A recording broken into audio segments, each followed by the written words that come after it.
Good morning and welcome to Man and Machine's latest event in our series of Future Design and Builds. My name is Nathan Brownsword, the sales manager for the AC team here at Man and Machine in the UK. Today we'll be looking at doing Dynamo properly. It's quite an interesting event, and it's one that we've been looking forward to doing, and we've certainly had plenty of requests over recent times from our customers to actually look at what we're doing with some of our other customers, some of our other projects, and really kind of like showcase that. So in terms of what we're going to be showing today, as usual, I will be introducing Man and Machine in terms of who we are and what we're doing. I appreciate that although we do have quite a good following of people that come back time and time again to watch our events, it's always good to show just who we are and what we have to offer in that respect. Once we've moved through the introduction, I'll be joined by my colleague and one of our senior consultants here, Johnny Pye, who will be taking the technical demonstration and taking you through the Dynamo package in its full entirety. We are going to have a few or some time at the end to really recap in terms of what Johnny showed, and I think the key thing for us is how to actually deploy Dynamo into your organisation. So actually having a plan there, and we're just going to recap and go through that, but also open up the tab for questions. So if you do have any questions at all as we go through, don't feel the need to write them down and send them through at the end or ask at the end. Drop them in the tab at the bottom, and we've got some of the team here that we're picking those up, and we'll make sure that we have them prepared and ready to answer towards the end. So in terms of who Man and Machine are, like I say, many of you already know who we are in that respect, but in terms of for the people that are joining us for the first time, or have only spoken to us on a handful of occasions, we're a global entity in the respect of we are on all continents of the globe, and we predominantly work within Europe, and I suppose mainland Europe in that sense is Machine, where our parent company are. But ultimately, we're nearly 1,000 staff now, and we're spread very thickly across about, I think it's 8-9 countries, I believe now in Europe. So in terms of projects we're working on, both from a national point of view and international point of view, and organisations that, like I say, span different countries and different continents, we're very well placed to help support them, not just in terms of on the Autodesk side, and as their largest partner, but also with the training consultancy and I suppose what you're about to see in terms of what we're going to talk about Dynamo. I've covered in terms of kind of like the business in that respect, but as I say, more akin to mainland Europe and the different offices spread across the countries you can see on screen there. In terms of what it looks like from the technology point of view, so as I just mentioned, first and foremost, we are Autodesk partners. The fastest growing partner in the UK, their largest partner across Europe by a country mile, and depending upon exchange rates, I'm told that we're in the top 2 or more often than not. I believe we just pipped, or we are pipping another organisation to being the largest partner globally. However, in terms of what that actually means for us, I appreciate that's a nice accolade for us, but what it means for you as a customer is we have a really good understanding, not just across the core products and the doc side there in terms of the information side, then moving out to collaboration, but also with what you're commonly using in terms of like the wider Autodesk tools. We have the team here in the UK, or engineers here in the UK, that are very au fait with the technology and software that you see on screen. I'm going to be joined by one of those very shortly, in Johnny.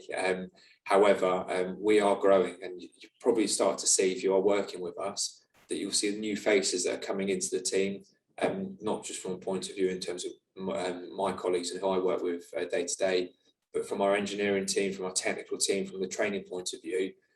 We're steadily growing in that respect and supporting from not just a point of view from the Autodesk side, but we're starting to really get into people's workflows and really understand actually if they're coming on from a project at a point of conceptual design or very early in the RIBS plan of works, being able to support them at every single step of the way. We also have a vast array in terms of manufacturing side, which you can see on the other portion of the graphic. Why that's really important is we're starting to see a lot of product manufacturers that are being required to deliver BIM models, if you want to call that, 3D models, information that can then will then plug into the project, and from a building product point of view. Why that's important, I wanted to give it a special mention today, is ultimately in terms of what Dynamo can do, there are some synergies in terms of being able to harness and leverage that information inside of your Revit models on your projects.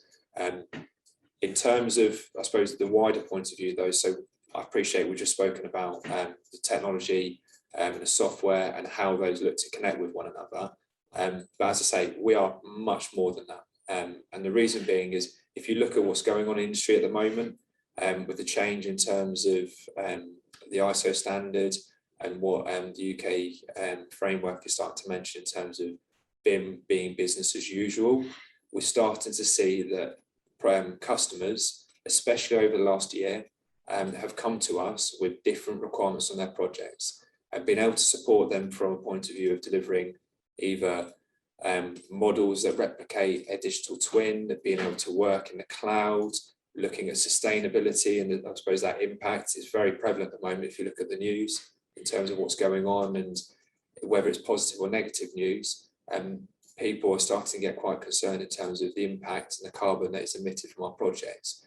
We then start to look at other areas, so not just in terms of, like, I suppose it's linked to sustainability, but the retrofitting of existing buildings that have laid derelict for years, or ones that would normally in yesteryear be knocked down, and there'll be another project that goes over it. So we're starting to see a complete change in terms of it not just being about a model or a Revit file or an AutoCAD file or whatever it may be, but actually these different elements that start to come into play when we're working with customers on the projects.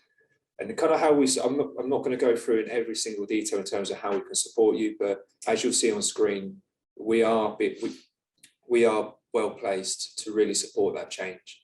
And whether that's a case of it's a change for the organisation, or it's a case of it's just in terms of the scale that you're going through and that support that you need, we can do it from our tech care support services, speaking to people.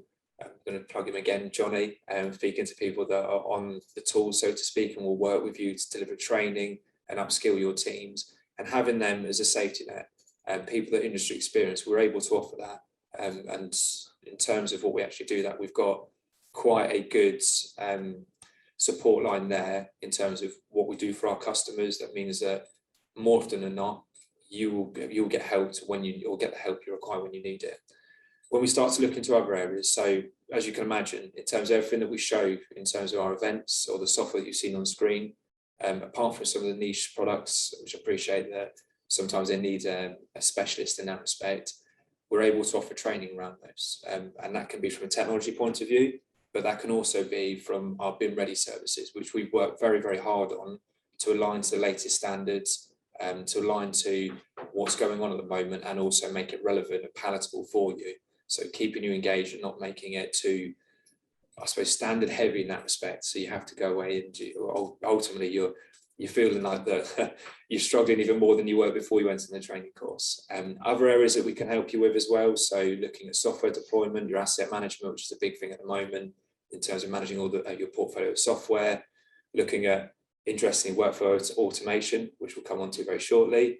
And also in terms of in the bottom hand corner, which you can't quite see over my shoulder, but data management, looking at project CDEs, internal data management systems, we're able to deploy those, support those from every step in that respect.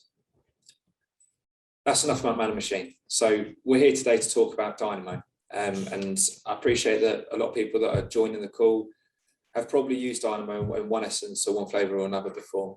More often than not, it's the case of what we hear from our customers is, oh, we found some scripts online that we're starting to use, but where do we start? And that's really interesting, because ultimately that's what we want to show you, how to get it properly first time round. In terms of areas that you typically associate where it can help you, well, everyone typically looks at Dynamo and goes, oh, generative design.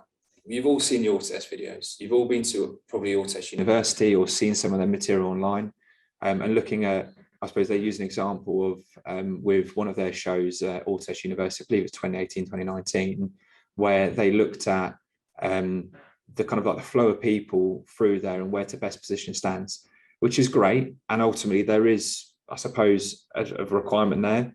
But really, is that practical in terms of actually your first step into Dynamo? Because we feel that there's other areas which you can start to leverage straight away. And we will show you very shortly. Some other areas that you can look to use. So we've mentioned about finding scripts online, looking to use them or leverage them for task automation.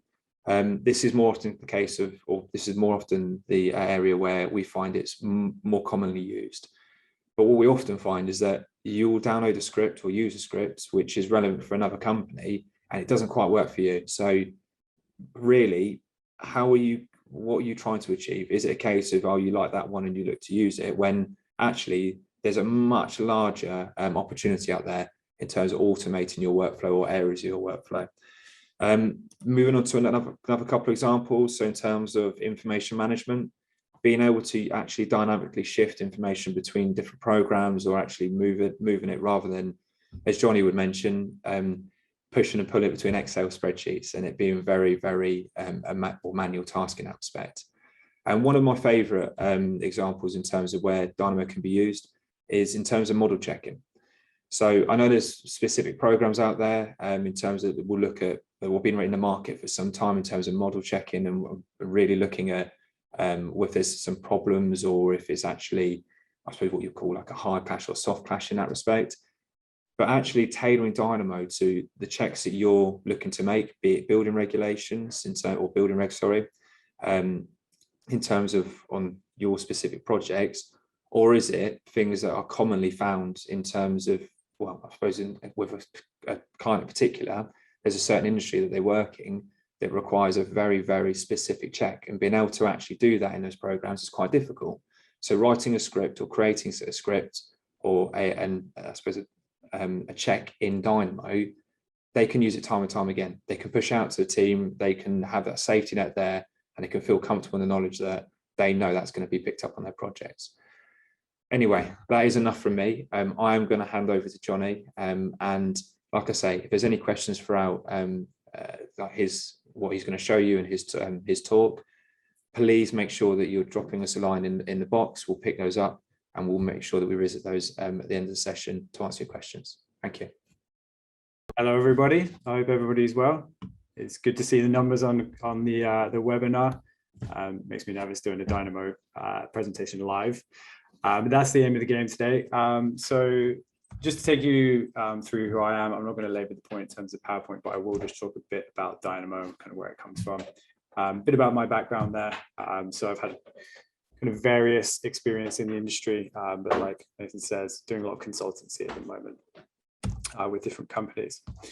So in terms of what we're going to cover today, we're going to be looking at what Dynamo actually is for anybody on this call, exactly kind of where it's come from and why it exists. We'll look at a bit about the history because it has come a long way. If you've heard of Dynamo, you probably heard it a little while ago, but it is progressing very quickly now in terms of how Autodesk are trying to implement it with other programs and things like that. We'll then look at applications. So this will just give you a sort of like taster about what you could use Dynamo for. And there's an absolute plethora of applications out there, and it's growing every day. And then we'll have a quick look at implementation as well. So if you're going to learn Dynamo in a company, if you're going to have the experience, if you're going to take it by the horns, if you will, it's worthwhile making sure that your company can make best use of all of the efficiencies that come from it. So we'll just have a look at a little bit of how the implementation can work and some of the ways that we've experienced that implementation in terms of best practice. And then I'm going to go into a demo. So the demo is going to include one script that I'm going to create completely from scratch. It's going to be taking something from Excel and then moving that information into Revit. And then I'm going to showcase some other applications that I've come up with. So like Nathan's mentioned, we've got some, I don't know, building checks, things like that, perhaps that you could do inside of Revit that other programs could do that you could automate using Dynamo. So talking about what Dynamo actually is, it's a visual programming process. So what does that actually mean? A way that you can kind of summarize it is with a flowchart. I mean, this is a very simple flowchart, but it's very kind of clued up in terms of what it's trying to get you to do. You're hungry. Are you hungry? No, do nothing. Are you hungry? Yes, check for food. No food, go to the patisserie, get yourself a croissant, which I wish I'd had this morning. But essentially, it's just a process. You've got a goal in mind. and there's a kind of flow to get to that information. And looking at Dynamo, it's just a bit more complicated than that, I suppose, but it's the same principle. You have a flow of information and you're aiming for a goal and to do something. So this is just an example of kind of that same, not that same process, but a similar sort of flow from left to right in terms of that information that we're looking to do. And the reason that it exists is obviously we have some kind of goals in the industry, efficiencies that we want to get to, and things that we might want to attain in, say, Revit or other programs that we might not be able to create using code. Tapping into APIs and things like that is expensive to do, to hire developers, and looking at the code on the left compared to perhaps looking at what you've got on the right, they might do the same thing, but it would be very difficult for someone to pick it up and run with what we've got on the left. So we're turning something that's very difficult into something that's not necessarily easy, but it is much easier than learning how to code, for example. So the barriers to entry are much more smaller with Dynamo, and it's much more cost effective when you're kind of looking at implementing something that you might be, like I say, looking for developers to do or something like that. You can do all of those kind of things in Dynamo. So in a sense, Dynamo exists to allow companies to more easily create useful custom functions when compared to learning code. That's pretty much a summary of kind of what Dynamo is or does. Maybe people would disagree with that. Not that Dynamo is easy to learn. I'm not going to say that it's easy to learn, but it is much more easy for a designer to use than to have to learn code, know code very well, and also know how to design at the same time as well. So there's much less barrier to entry for designers to create those custom functions. So that's what Dynamo is. Talking about Dynamo's history, it was created in about 2013, and so it's nearly 10 years old. It's come a long way since then. There's been various iterations of Dynamo, so it's gone from version 0 to 2 now, where it's at. The reason that's kind of important is some of the scripts that you create in the older versions will not work on new versions. Fortunately, we're at a point now where the 2 versions will get you working all the way back to 2017. The reason there are those versions is just the API calls inside of Revit have changed. And so various scripts have also changed to allow for those calls to work.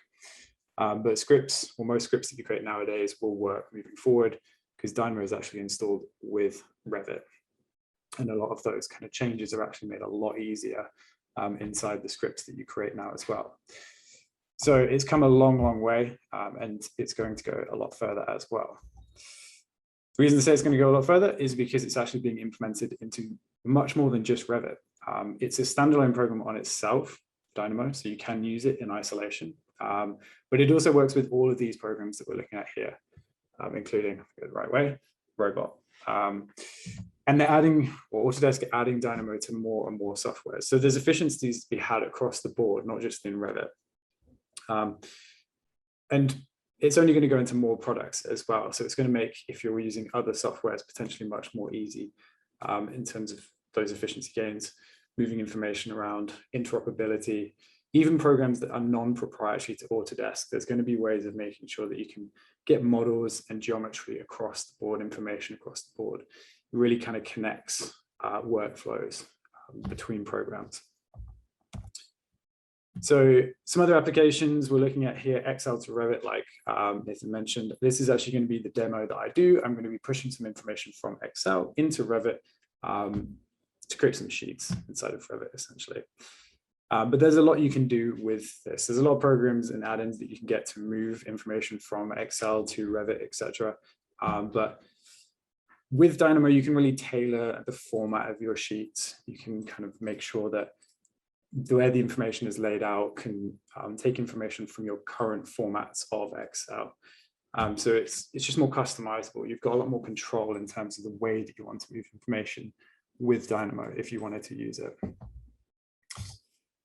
The other little things that it's very good at is automating repetitive tasks. So if you've ever done anything inside of Revit where you are literally just writing something, maybe you've got to put A100 into a list or A115 into this list of drawings, and you need to then renumber every single sheet after it.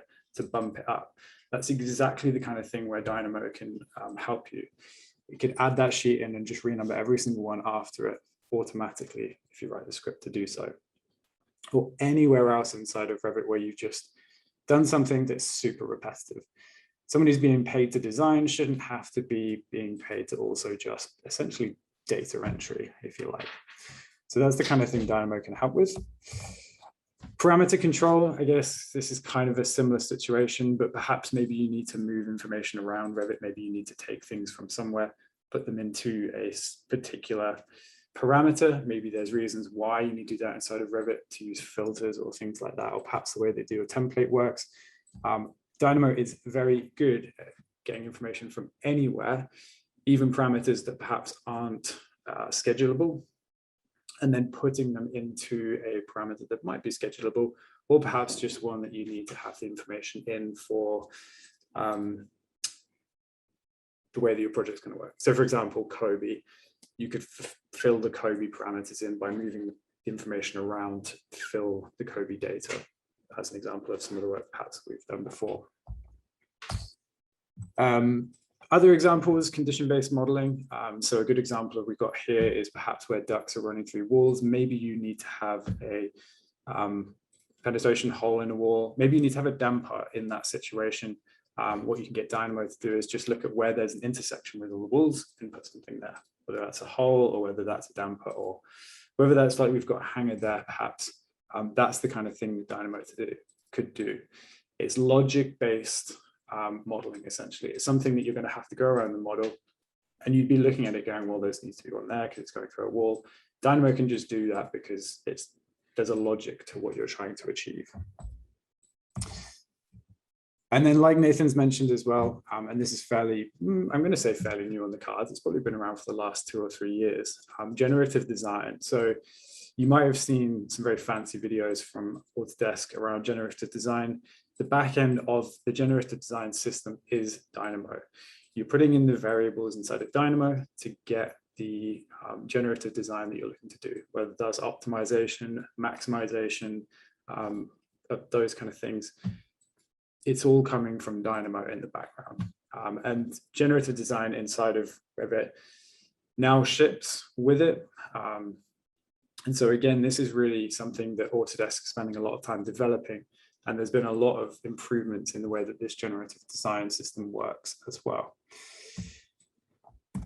So that's a few applications. I'll do a few more when I come to do the demo, but just talking quickly about the implementation of Dynamo. So if you haven't started your journey in terms of implementing Dynamo, or you don't have anyone in the company that can do anything with Dynamo, it's something that we can help with.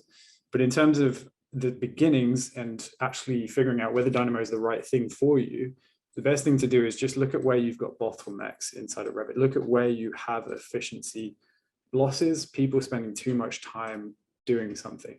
Now, interestingly, I have actually created a script that will analyze the log files inside of a Revit, on the Revit computer, to look at what people are spending a lot of time on as well. So there's actually efficiency gains just at this stage as well. That analysis and scope are part of looking at where Dynamo can look at actually helping out with workflows. Once you've got that feedback, once you've got that kind of scope, it's identifying the people who are going to actually work with it and create the scripts that you're going to need to create efficiencies in your company. So they're going to need to be motivated to do so. Dynamo is a bit of a journey in terms of learning as well. So there needs to be a certain amount of time perhaps dedicated to this. And those users, like I say, need to be dedicated to it, or not dedicated, but motivated to learn it. And you'll usually want more than one so that you've got kind of capacity if it starts flying. And then once you've got those users, it's then implementing very small and low-hanging fruit scripts just to get really kind of immediate wins, essentially. Return on investments, and making sure that the team that you're going to be implementing it with are using it correctly, and that you have a kind of system and process in place that works with a small team. And then once you have that in place, it's then just rolling out to the wider teams. And then you've got that support from those who have been using it in the smaller teams to then help with anybody who might be struggling with that in sort of the larger teams as well. So there is a bit of process in using Dynamo. It's not an isolated event. We find in a lot of companies who are using Dynamo or have used Dynamo, they have one or two people that might be using it on their own somewhere. And there's just, when you look at the bigger picture, there is just so much time to be saved to use these kind of Dynamo as a tool for pure efficiency, essentially. Something that might take someone 2 hours to rename everything, if there's 1,000 of them, you could do in even just building the script probably from the beginning, you could just do it in sort of 20 minutes or something like that, because it's just information management. But one of the key things really when you're looking at implementing Dynamo is the feedback. It's actually getting the scripts or these sort of situations and processes from a team to build the scripts to create those efficiencies. And then also sifting through, like I said, the low hanging fruit to make sure that you are getting the best scripts in place to begin with. They're going to help on every single project. There's no point in making a script that's going to help with one thing on one specific project, because you might as well just end up doing that manually. You want something that's universal, and getting that feedback is really kind of key. And probably one of the things that actually ends up being the hardest thing to do is to actually get to those processes that need that efficiency. So that's about efficiency. What I'm going to do now is I'm going to jump into a technical demo of Dynamo. So like I say, with the number of people on the call, I'm hoping this is going to go to plan, but I'm going to be using Revit 2022 to do this. There has just been a release, a new sort of 0.1 release of 2022. Everything I'm doing here is going to be completely possible in back up to 2017, like I say, with 2.0. There's just certain little things in Dynamo that have been added, which are quite nice. And I would like to kind of demonstrate also where things are going. Because even if you're not going to be looking at this now, if you look at this next year or the year after, Dynamo is going to be in a completely different place. And a lot of the things that we're looking at now are only going to be better, to be honest. So the first thing I'm going to do is I'm going to build a script from scratch. This should probably only take, I think, 10 to 15 minutes, I hope. And it's just going to be a sort of demonstration of how you can get information from an Excel sheet into the Revit model that you've got. And building that script from the beginning. The script I build could end up being more complicated, but it's just going to be a very simple one, essentially just to get some sheets into this Revit model that I've got here. So just to show you what the goal is, because that is really kind of what Revit is. So Dynamo is all about, it's having a goal in mind, it's having that efficiency in mind, essentially.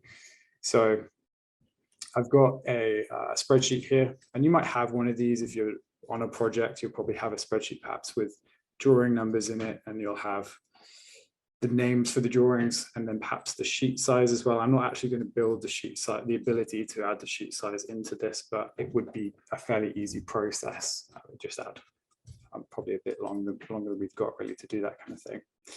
So I'm going to aim to get all of these sheets into Revit, building a script. And when you think about it, this could be universal in terms of a script that you might use. You might have these Excels that you create, and it's really just information, moving information from one place to another on specific projects. So first of all, looking at kind of Dynamo itself and where it sits in Revit, like I say, it ships, I think it's from 2020, it ships with Revit. So you'll always have this installed nowadays, and it will update. There's various updates that happen automatically when you update Revit as well.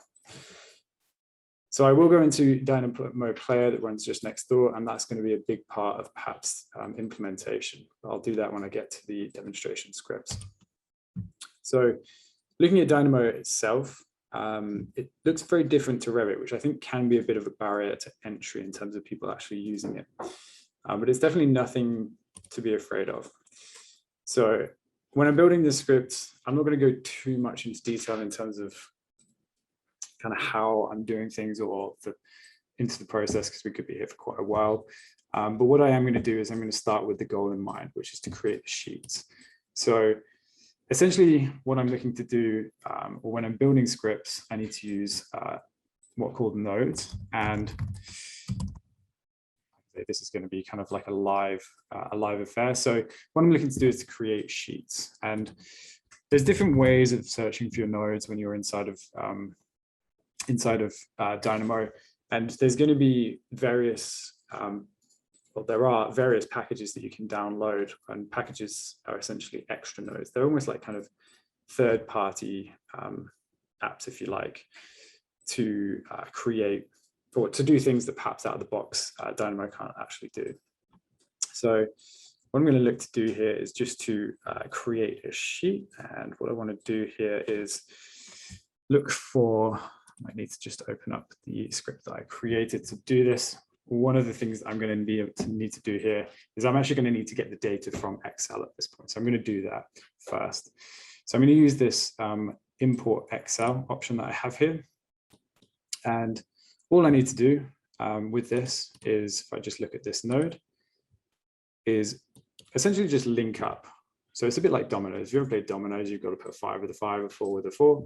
I've got to put a file path in here. I've got to put the sheet name for the Excel in here, and if I want the start row and whether I want to read as a string. There is some terminology that if you haven't used Dynamo or done coding, that might be a little bit dubious, but you quickly get used to how Dynamo works with those things. So I'm looking for a file path.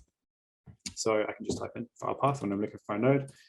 And it's going to be very familiar here in terms of what I'm actually looking to do. I'm looking to just find that Excel spreadsheet and then link that up. So I'm going to go to my Dynamo files, grab my spreadsheet. That sheet's there. And I'm just going to then link that to the file path. So I've got my first point here with my node partly filled. You can see here I have a dark gray bar and a light gray bar. The dark gray bar means that this is doing something. The light gray bar just means that's not doing anything. Next thing I need is the sheet number. So what I need to do here is a string is text, just so you're aware as well. And I'm just going to put in the sheet number. So this is going to be sheet 2, because that's the name of my sheet. Pop that in there. And you can see it's already doing something. So if I look at the list that's created in Dynamo underneath, I've actually got a list of everything that's coming from the Excel. And this is in a row format. So this is all the information that we've got here coming through that's actually populating itself. We've come through millions of lines otherwise. And one of the really cool new features that makes Dynamo a little bit easier to get used to in Revit 2022.1 is that you can actually double click on some of the node inputs and automatically get things or nodes that marry up with what it's looking to do or looking for.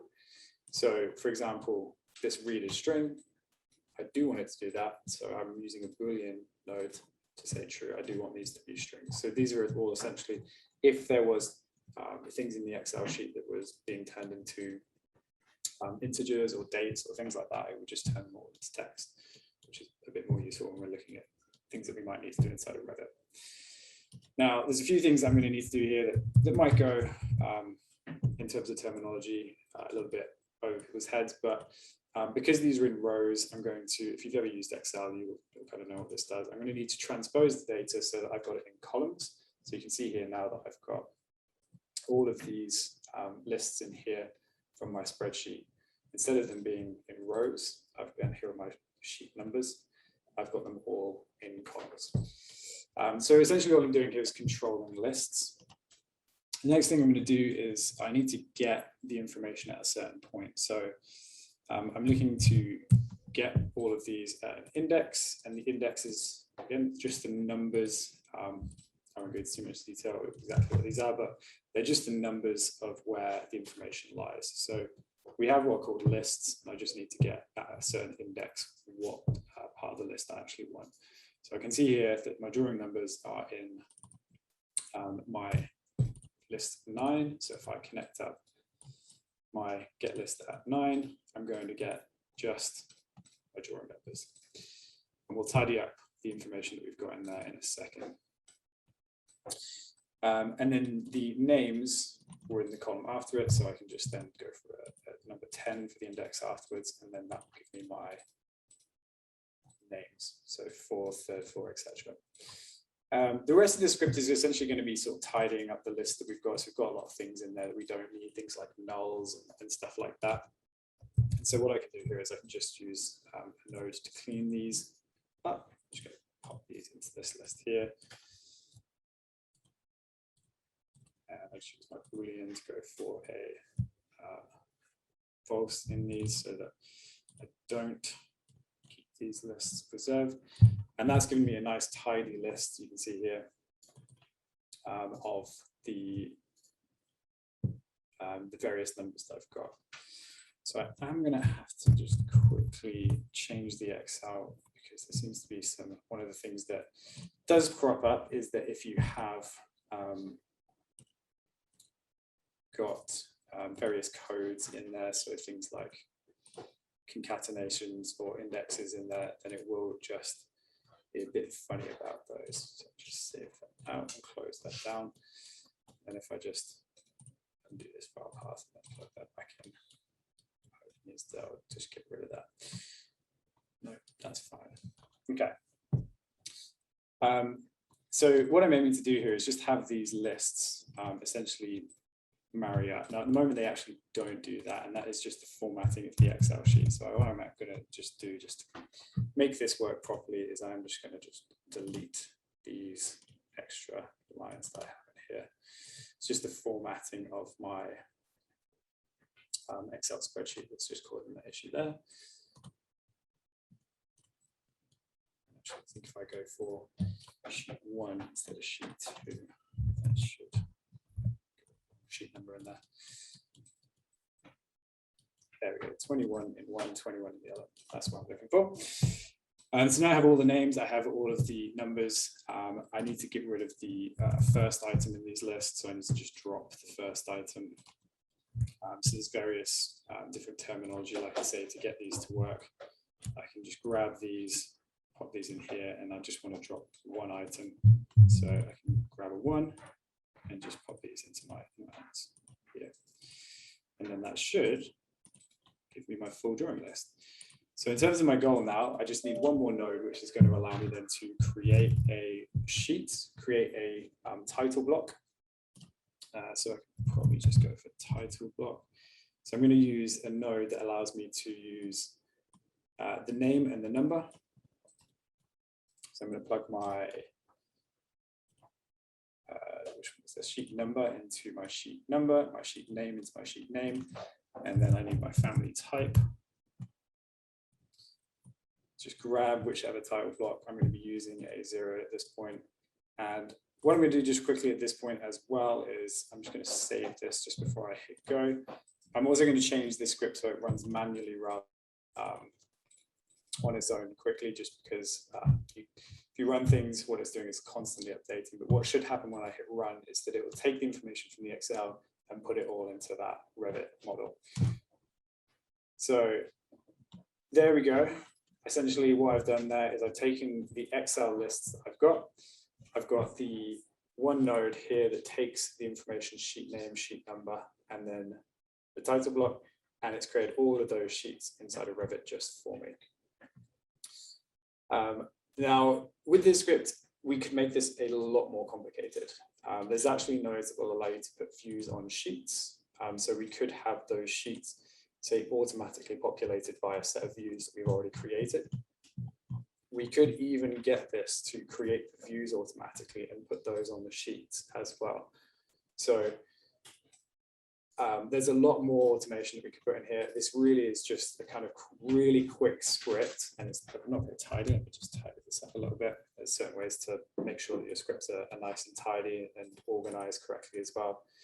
Really what this is about is just showing you what you can do inside of Dynamo fairly quickly. We're taking data from Excel and then just pushing that into Revit. So yeah, in my Excel sheet, I did have things like the size of the sheet. I had information individually as well in columns. And so in theory, there are ways that if I wanted to, I could put the information onto certain parameters within the sheet. I could have the sheet that's created looking for the correct size, A0, A1, portrait, landscape, etc. I could have it putting views onto sheets as well, like I say. So there's a lot of automation that you can drive through Dynamo very quickly. And I'd say that these kind of scripts that you build, if you've got someone internally that can just really quickly do this, you're already saving a ton of time just by being able to do this probably quicker if you had, say, 100 drawings, then you would be able to do this manually. And you're saving that time that you're spending creating that Excel sheet and just making sure there's no lag from the information that's already created in one place, and then being able to put it quite easily into another. And then, of course, if I needed to edit this afterwards as well, it would be made a lot more easy by having Dynamo to be able to edit the information that I've got in here also. So I'm not going to go into too much detail about the script that I've built, or kind of like the details of exactly kind of how all of Dynamo works. But hopefully you can see just from building the script that there are quite easy little tiny wins that you can get just from having a basic understanding of how Dynamo works. And just to speak quickly, I guess, about what would happen if I needed to, say, implement this script, because that's what we'll be going on to next. The deployment of scripts is going to be mostly done through Dynamo Player. So if you've got users who don't know Dynamo and the script that I've just created, if I go ahead now and just save this script as, so just go to File and then Save As. I've got a couple of scripts in here that were actually already built and they're going into Dynamo Player, but I'm going to call this one, I'll just put a 1 so I know that this is one that I need to take out of this list. And this is going to be Excel Sheets. You don't need to name things like this, I just do this because it's easy to read. Excel Sheets 2. I'm going to save this to this list. The reason I'm going to do that is because the next thing we're going to look at is the Dynamo Player. So the Dynamo Player is, like I say, part of a deployment exercise, or part of the way that you would deploy Dynamo scripts. So what we've just created here is something that not everybody's going to be able to do. You'd have a very small team who are able to create scripts like this. Hopefully they'd organize things a little better. There are ways of grouping and making sure that your scripts are nice and clean and they have notation in them so that you can understand the process for the creation of the script that you've got. But let's just say we have created a script that we then need to use in the company. We don't want everyone to have to open up Dynamo. We don't want them to have to understand this script. We really want them to just perhaps have an interface where they choose this file, and maybe they will need to choose the sheet that the information is on, depending on the format of the Excel sheet, hit play, and it will just take the information off the spreadsheet and put that into Revit. And so that's exactly what Dynamo Player is for. And I'm just going to set this up so that it will be ready to play, and I'll show you what that looks like. So once this kind of script is created, if I close down Dynamo, if I need to use this on another project, or if I need someone to be able to use this who, like I say, doesn't know Dynamo, they don't need to click on Dynamo here. They can use Dynamo Player. And this is really part of the deployment system, or the deployment mechanism that you have. So what you can do is you can point Dynamo Player to where your scripts are stored. And these can be on a server. They can even be in the cloud if your cloud, if you have the ability to automatically sync to local devices inside of Dynamo. And this will just contain every script that's sort of in that folder. So you can see here I've actually got that Excel Sheets script that I had at the top here.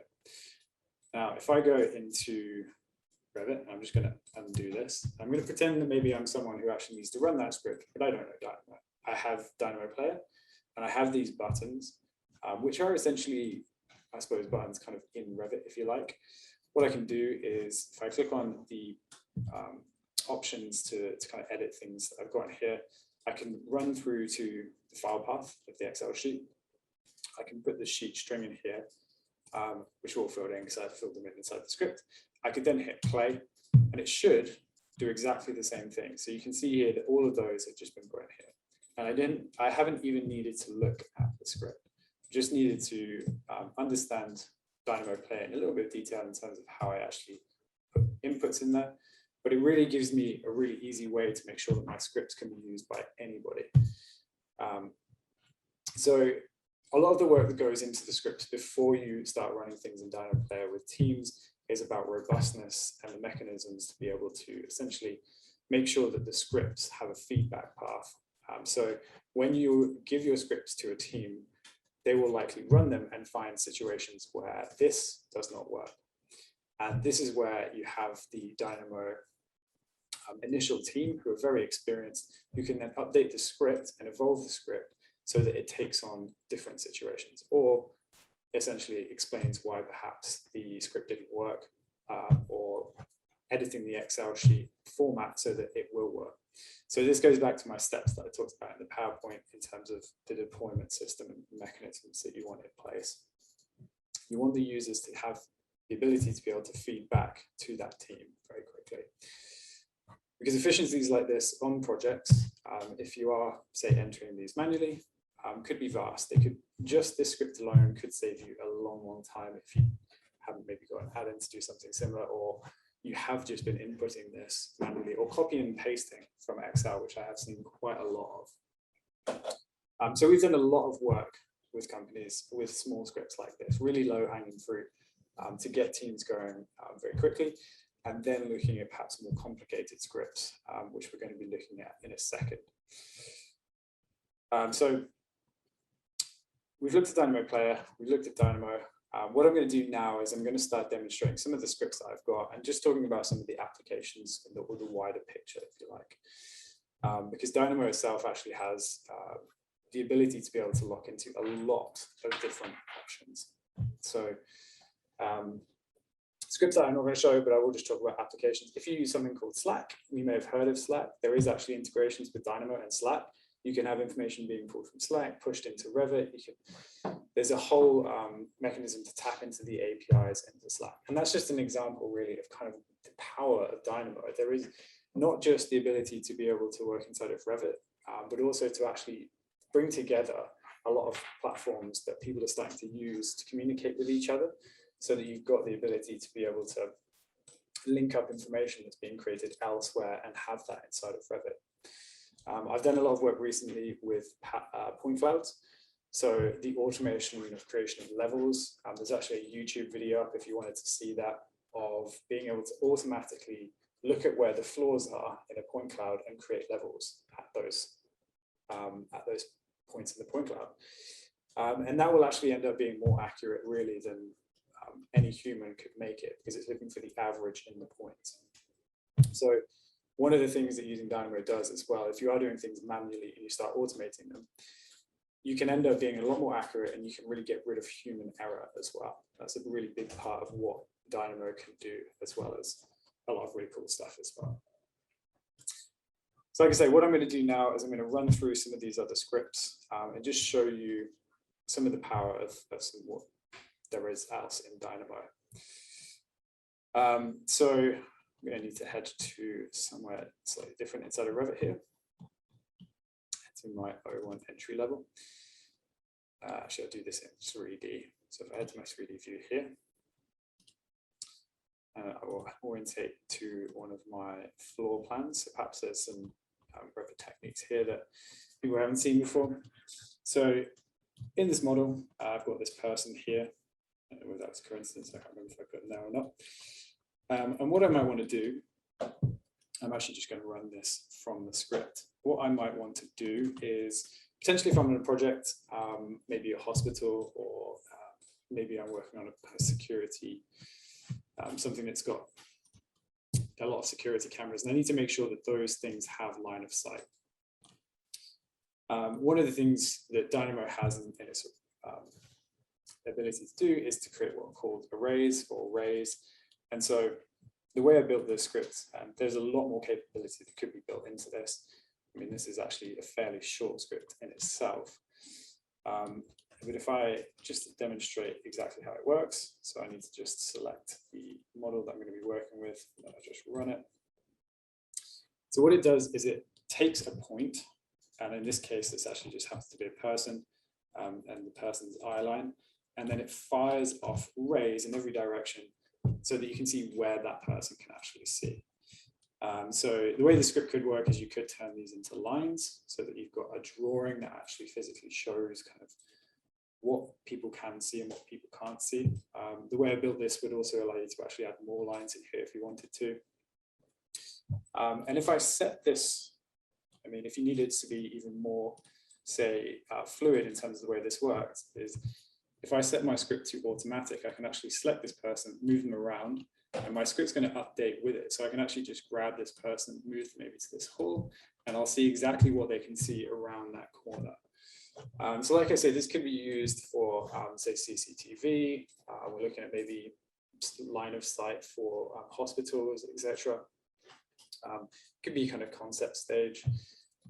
You can get the you can get things to miss various objects as well. So in this script, like, it's very simple. It just looks for a point to stop at.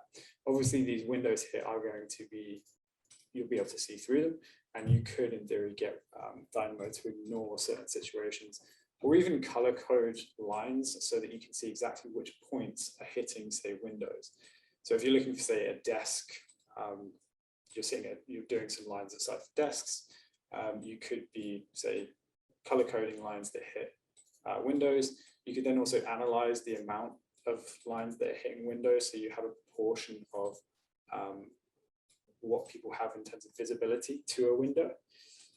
So there's lots of different applications for something like this.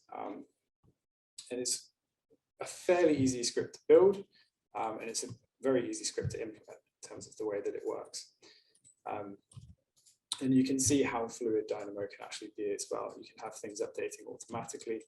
And in this case, that is actually very useful. If you're doing quite conceptual design, you're just looking for either the best place, maybe to put something, or an opening or something to have a line of sight. And maybe there's even other applications that you can think of where this would be useful. I've seen it being used as examples on stages, so that everybody in all the seats have lines of sight to the stage. There's nothing kind of impeding the view to something. So that's one example. I run that in Dynamo rather than in the Dynamo player, because I can't run the automatic option inside of the player, but I will be running the rest of the scripts in Dynamo player. So I can close this down, just hit yes to save this up. So opening up Dynamo player, the next script that I've got is called Create Pipe Bridges. It's very sort of changing topics, if you like, changing disciplines. I've actually created a room just to sort of show this off. And so a lot of the time when you're building pipe work inside of Revit, you might find that you've got maybe something that you need to build a pipe over.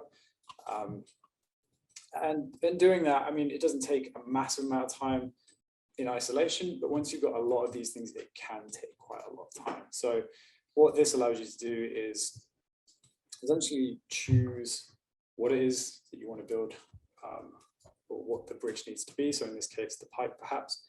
So I can select the pipe. I can select the element that I need to bridge over. And this is actually a fairly complex script. I've actually built the ability to be able to change the bridge distance, so how far that bridge goes, the height over the top of the element that I'm building the bridge over, and the angle as well to the actual bridge itself. I won't change any of those, but if I just hit play, it still works. It actually builds the bridge over the top of what you've chosen. I seem to remember when I built this script, I couldn't get it to actually delete these little elbows here, but it's fairly easy just to take those out. And here we just have a bridge. So the usefulness of this is that I haven't needed to build a section just so I can build this bridge over that section. So it actually means that my Revit model is going to be more tidy. I'm going to have less sections because I don't need them. I can just use a 3D view to create these bridges. So there's opportunity here to then, because you don't need those reference sections, you're not going to have random sections perhaps showing up, or more work to do to actually tidy your model up. So there's actually knock-on effects of this efficiency that we're looking at here. And this script could be improved as well. You could get this to run on multiple pipes. You could get it to run perhaps with more options in terms of where that bridge goes, whether the item that you first selected also needs to perhaps bridge in a direction. So there's a lot of capability and an option here in terms of what you might be looking to do. And one of the other things as well that I built into this is the ability to be able to see kind of what exactly you've done to the element to bridge as well. So if you're looking at scripts, you might not necessarily be looking to actually do anything. You might just want to get information from the model about something. You can run the script and you can actually get Dynamo to output information. One of the packages that I've been working with recently actually allows you to put pie charts, bar graphs, and things actually in drafting views. So if you wanted to, you could start maybe looking at, if you're outputting information, you could actually just create all of that information within Revit if you wanted to, and if they needed to go on sheets, you could. So that's an example of perhaps something quite useful for the mechanical area, the mechanical discipline. Like I say, could be a lot more complex. That script itself is quite big, but you can see it's pretty quick to run anyway. The next one we've got here is actually just the backup Excel to Revit that I had just in case my other one didn't work, but that one actually did work. There is a lot more you can do with Excel to Revit or Revit to Excel. Essentially anything you need to do where you're pushing information around, you can very easily get the information out of Excel into Revit, as we've seen, but you can also very easily get the information from Revit to Excel. Like I said, there are various add-ins to be able to do that. The benefit of using Dynamo is that you can actually format that in a way that you might want to.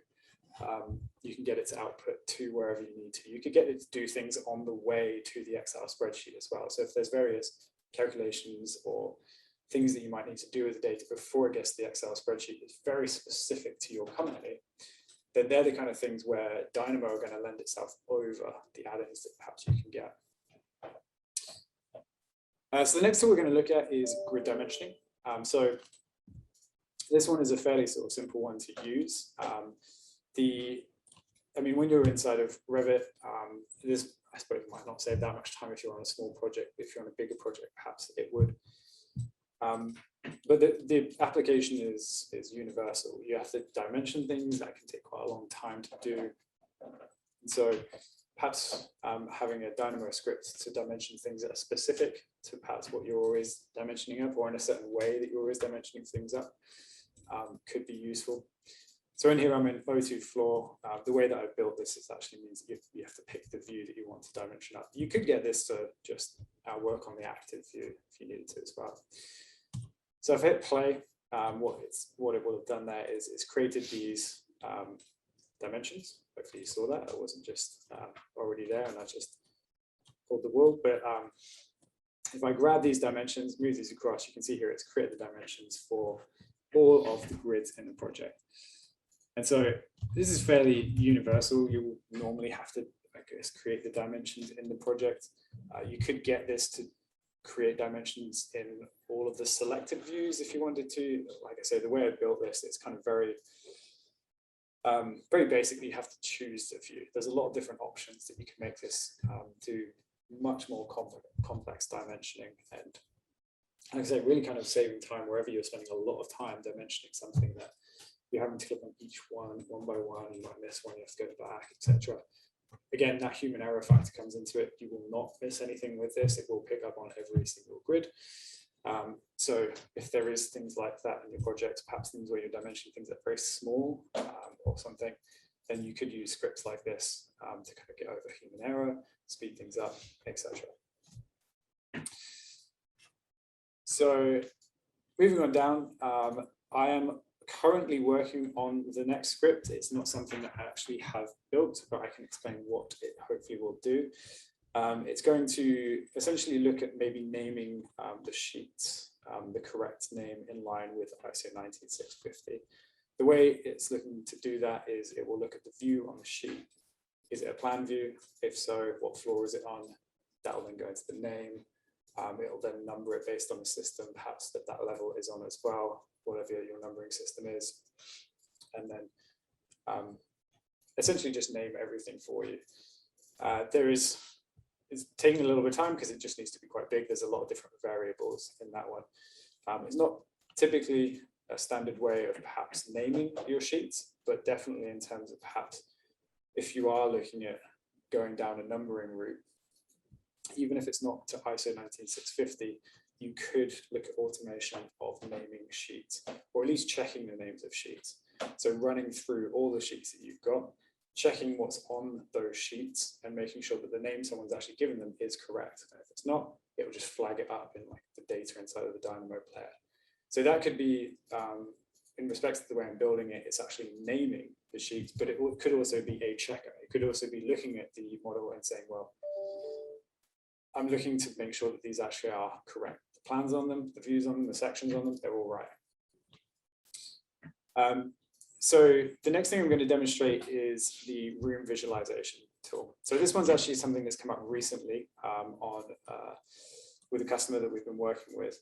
And I've noticed that actually there is quite a lot on the idea forums about being able to do this, but essentially in your project, you're going to have rooms or spaces, and there's actually no way to view those in a 3D environment. And then more importantly, there's actually no way to color code them in a 3D environment.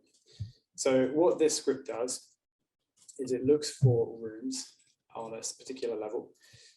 It's then going to create a view that has all of those rooms, spaces turned on in a certain color.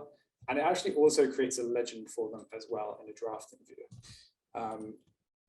This one, there is a little bit more that I'm going to be doing to it, but just to show you exactly what it does, if I just choose O1 entry level, which is hopefully a level with the rooms on it, and hit play. I'll take a little second to do this. If I go up, I will have a new 3D view. I should kind of scroll up so you can see that actually happen. It's named it something specific. It's actually got rooms 3D, and then it's just given it the name of the level. I might change that, to be honest, but in this view here, we have a color coded, so these aren't perhaps down because they're shaded, but essentially this is overriding the graphics in each of these so that we have a particular color for the spaces. And then in my drafting views, if I head down to here, just check which one this is in. Could be in this one here. The colors haven't come through. It's a bit annoying. Must have just run with errors.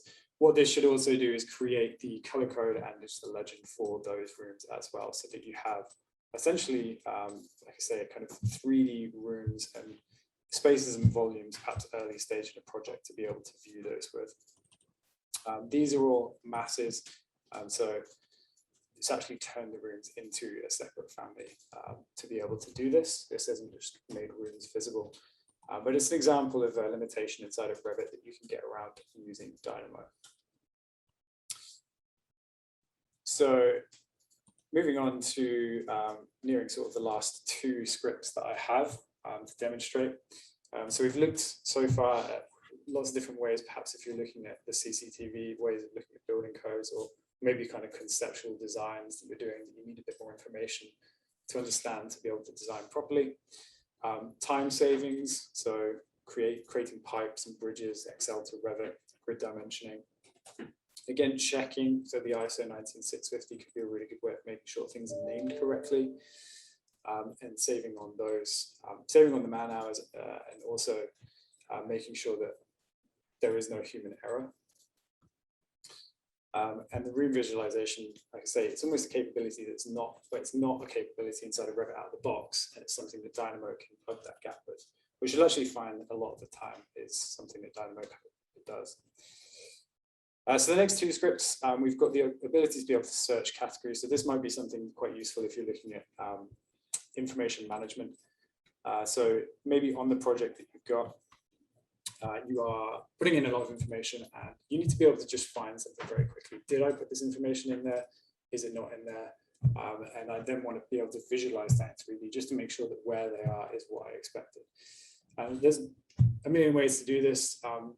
Potentially, I suppose you could be using schedules to do this. I could have made the 3D, maybe when you're searching for these, transparent for everything that is not part of the search. But the way that this works is it's just going to essentially allow you to search for an individual category and then search for any property, absolutely any property that's in that element. So it just allows you to kind of more quickly get to the elements that you're working on based on information, or you can just check the information's there. But it comes down to more of a checking scene. So if I just write interior on this one, and then hit play. What it's going to do is it's going to search for any of the doors literally every single parameter in the drawing factor. It's not going to just search for this function parameter here. It will go into every single parameter, find if there is the word interior, and then isolate those things. And then it gives you the information back as to where those have actually come from. So all of these have interior in their function. But if you imagine you're looking for, say, ironmongery or something very specific, that's kind of where this script might be quite useful, especially in the age where we've got lots of information that we might need to interrogate. And then on to the last script. So this is more of a building codes checking system. If you're on the project and maybe one of your codes might be to make sure that you've got 2 meter clearance above your staircase height, things like that, then what this will do, and this is just a play button, there's nothing to input in this, it does take a little while to run because it's doing quite a lot. What it's going to do is it's going to make sure that there's that 2 meter clearance above the staircase. And then if there isn't, it's going to highlight the elements that are actually impeding on that 2 meter clearance. So in 3D, what we should see here in a second, hopefully, is any elements that don't adhere to that 2 meter rule. It does take a little while to run because, like I say, what it's actually doing is it's taking the stairs, creating an element above the stairs, and then it's actually going to highlight and make sure that everything is, there's nothing clashing with it. And it looks like actually it has bugged out, which is unfortunate.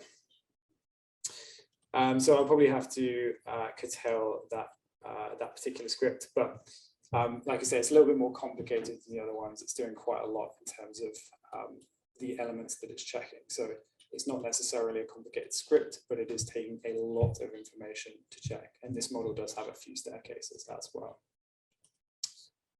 So I don't know why that didn't work. I'll have to go through and just quickly check the script as to why that didn't work, but it was working this morning, which is kind of annoying.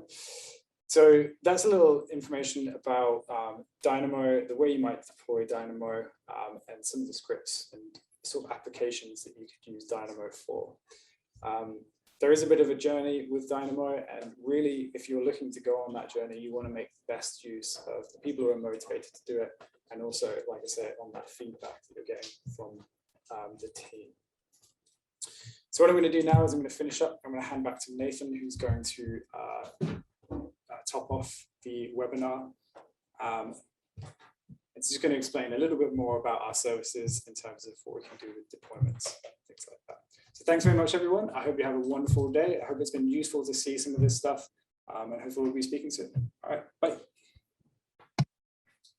Thank you very much, Johnny, for such a detailed overview of Dynamo.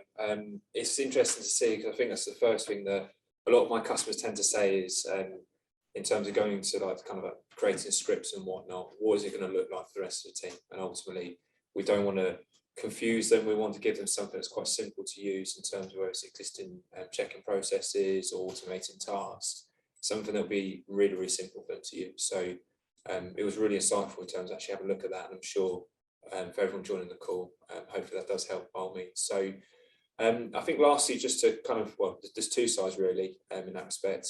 Firstly, like I say, we'll answer a few questions and we'll look to try and see if there's any come through on the chat. But secondly, just have a look at in terms of kind of like from our perspective, what have we seen with our customers and what have we been doing with our customers to actually make Dynamo a success. So Johnny alluded to it earlier on in his, I suppose when he was talking through Dynamo. But in terms of what we actually see, there needs to be a kind of like a step-by-step process in terms of when you're approaching Dynamo, you probably see this graphic quite a lot in terms of what we do with like our cloud products, what we do with actually taking on design authoring tools. But when you're looking at Dynamo, it should be the same. It shouldn't be a case of, oh, I found a script online, here we go, let's run that. Oh, I found another one, let's go and do that. It just isn't going to work for you. And ultimately, you'll start to find that your colleagues or members of the team or people that you work with will start to say, well, can we do this? And ultimately, there's no knowledge there. So to do it properly, and I think that's the whole point of why we actually wanted to run this event, is to talk to you about what Johnny's shown to you, but actually planning it and putting it into the organisation properly, showing you how easy it is to use, but also more importantly, how effective it is for the business or the organisation. You need to have a definition. That's the first step. And whether that's a case of actually sitting down with someone like Johnny, myself, or many of the other colleagues that know Dynamo in Man and Machine UK, you need to put a definition. What is it you're actually trying to achieve? Or what is it you're trying to do? We've seen quite a lot of projects we've been involved in over the past year, 18 months for sure, as Dynamo starts to really become much more prevalent in the market. But they don't tend to put a definition. They go, oh, we're not too sure what we want to do. Or they look around the table and go, well, what can we do? I mean, that's fine. We can show you what you can do. And ultimately, this is giving you a snapshot in terms of some of the areas that can benefit you. But you need to have a definition. Where is it that you want to go to? What is it that you're trying to do? Not just in terms of you as an individual, but the team, maybe the different disciplines or the different teams within the organisation. Where are you trying to get to? From there, we typically create some initial scripts. This is kind of like the next two stages. So the second circle and the third circle, they go hand in hand.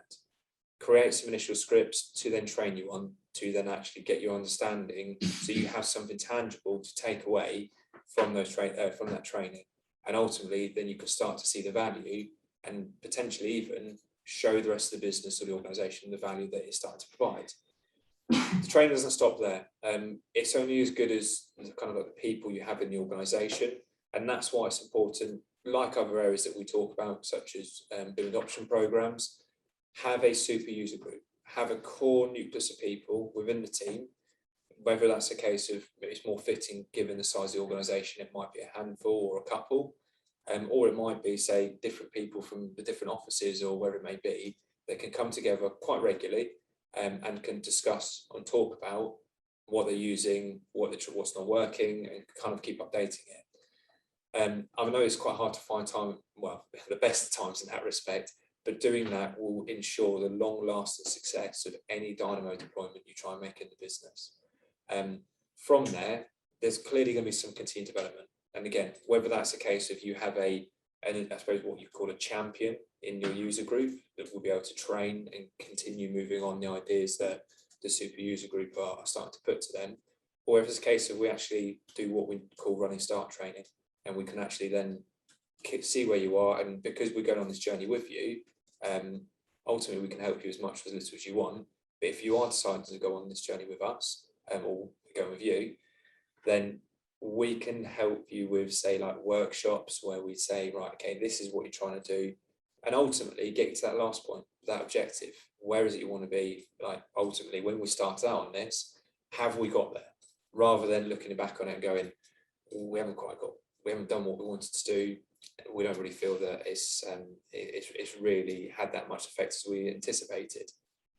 I hear those things all the time, and I think that it's important to follow a basis or a kind of like a roadmap, so to speak, to get you to where you want to be.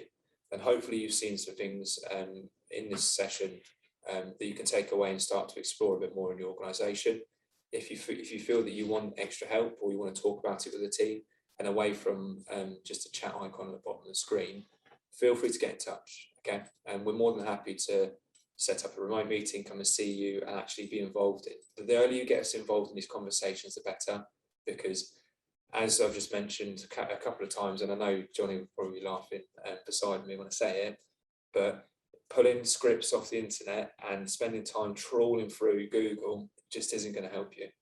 It might give you some ideas for sure, but it's not going to give you anything tangible to take away. So please lean on us, and hopefully we can help. But finally, I suppose moving away from, well, not the events in its entirety, but in terms of what we're doing in the future. So we've got 2 more events scheduled into next month. So we have got a few more which we are just flushing out for going into the final or the tail end of the year. But we've got 2 big events that we're running in October. To continue on with the Future Design and Build series, we have the Autodesk Construction Clouds, which is next week. So you'll see 2 familiar faces again, myself and Johnny, that will be leading that. But we're really excited actually about one that's just under a month's time, where we have guest speakers from both the UK BIM Alliance, which is a familiar face again, because it's our director here, Phil Reed, but with his UK, or with his Building Smart hat on, sorry. And we also have a guest from UCAS, where we'll be talking about the training and professional certification and where we're really up to in that respect and where we're starting to go. It's great that we're engaging organisations like UCAS and actually talking to them, because ultimately, whatever's going to happen in the future, there's going to have to be, I suppose, some support there in that respect. So being aligned to those organisations and understanding what's going on in the industry really helps us, and more importantly, it helps us educate you. So please use or go to our website, which you can see at the bottom, manandmachine.co.uk. You'll see on the landing page there's a section for events, and you can register for those. So we will be picking up questions, I'm told, but we will come back to you individually. But if you wanted to get in touch in the meantime, visit our website, give us a call. I suppose we'll look forward to hearing from you and speaking to you soon. Take care.